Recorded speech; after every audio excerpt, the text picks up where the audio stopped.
Hi all, welcome to football arena. ഈയിടെ English ഇതിഹാസമായ Wayne Rooney Neymar ജൂനിയറെ ഒന്ന് വിമർശിച്ചിരുന്നു. അതായത് നെയ്മറെ താൻ ഒരു ടോപ്പ് പ്ലെയറായി കൊണ്ട് പരിഗണിക്കുന്നില്ല എന്നായിരുന്നു റൂണി പറഞ്ഞിരുന്നത്. ഇത് ഫുട്ബോൾ ലോകത്ത് വലിയ രൂപത്തിലുള്ള ചർച്ചകൾക്ക് വഴിയൊരുക്കി. പലരും നെയ്മർ ജൂനിയറെ പിന്തുണച്ചുകൊണ്ടും അതുപോലെ തന്നെ തള്ളിപ്പറഞ്ഞുകൊണ്ടും രംഗത്ത് വന്നു. ഇപ്പോഴിതാ റിയോ ഫെർഡിനാൻഡ് ഈ വിഷയത്തിൽ തൻ്റെ പ്രതികരണം രേഖപ്പെടുത്തിയിട്ടുണ്ട്. നെയ്മറെ സപ്പോർട്ട് ചെയ്യുകയാണ് അദ്ദേഹം ചെയ്തിട്ടുള്ളത്. ക്രിസ്ത്യാനോ റൊണാൾഡോ, ലയണൽ മെസ്സി എന്നിവർക്കൊന്നും ചെയ്യാൻ സാധിക്കാത്ത പല കാര്യങ്ങളും ചെയ്തിട്ടുള്ള താരമാണ് നെയ്മർ ജൂനിയർ എന്നാണ് റിയോ ഫെർഡിനാൻഡ് പറഞ്ഞിട്ടുള്ളത്. അദ്ദേഹത്തിന്റെ വാക്കുകൾ ഇങ്ങനെയാണ്: നെയ്മർ എത്രത്തോളം അസാധാരണമായ താരമാണ് എന്നുള്ളത് ആളുകൾ മറന്നു തുടങ്ങിയിരിക്കുന്നു. ക്രിസ്ത്യാനോ റൊണാൾഡോ, ലയണൽ മെസ്സി എന്നിവർക്കൊന്നും ചെയ്യാൻ സാധിക്കാത്ത കാര്യങ്ങൾ പോലും ചെയ്ത താരമാണ് നെയ്മർ ജൂനിയർ.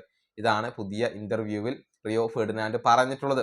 നെയ്മറുടെ ഒരു ടാലന്റിനെ അതല്ലെങ്കിൽ ആ സ്കില്ലുകളെ ഉദ്ദേശിച്ചുകൊണ്ടാണ് ഇത്തരത്തിലുള്ള ഒരു പരാമർശം അദ്ദേഹം നടത്തിയിട്ടുള്ളത്. മെസ്സിയും ക്രിസ്ത്യാനോയും ചെയ്തു കാണിക്കാത്ത പല കാര്യങ്ങളും കളിക്കളത്തിൽ ചെയ്ത് കാണിച്ചിട്ടുള്ള അതല്ലെങ്കിൽ ആരാധകരെ ആസ്വദിപ്പിച്ചിട്ടുള്ള ഒരു താരമാണ് നെയ്മർ ജൂനിയർ. പക്ഷെ അതെല്ലാം ഇപ്പോൾ ആളുകൾ മറന്നു തുടങ്ങിയിരിക്കുന്നു എന്നൊക്കെയാണ് റിയോ ഫെർഡിനാൻഡ് പറഞ്ഞിട്ടുള്ളത്. ഏതായാലും നെയ്മർ ജൂനിയർ ഇപ്പോൾ ഫുട്ബോൾ ലോകത്ത് ഒരു ഹോട്ട് ടോപ്പിക് ആയിക്കൊണ്ട് തുടരുകയാണ്.